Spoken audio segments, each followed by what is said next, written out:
And next, we just have a tweet from Oracle. I'm not too tapped into all of this, but essentially, there was a deal between Nvidia and OpenAI where Nvidia was apparently going to invest 100 billion in OpenAI, but there's been some rumors that it's stalled. And there's an interview with Jensen, who's the CEO of Nvidia, kind of going back and forth with this reporter and kind of getting a bit upset because the reporter's saying, "What's up with the $100 billion investment in OpenAI?" And Jensen's like, "Well, we didn't commit to 100 billion. We just said we were able to invest up to 100 billion, and we'll do that if it makes sense," essentially saying. And I guess the main part of the conflict is actually from the OpenAI side, where they're saying that the NVIDIA chips might not be super optimal for what they're trying to do, and they're exploring other options with AMD, it seems. I'm not too tapped in on the performance. I know NVIDIA was ahead of AMD for a very long time, but maybe over the last few years, AMD's been able to catch up a little bit.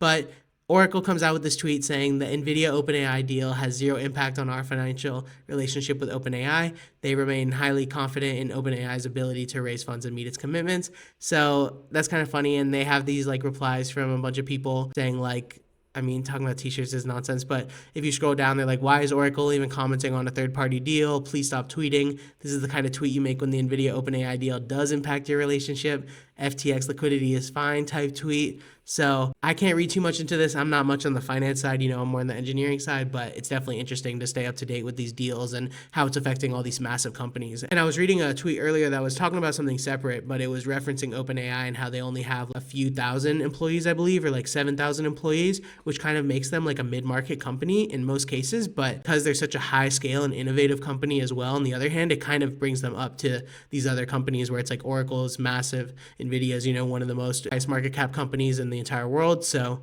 very interesting, something to keep an eye on.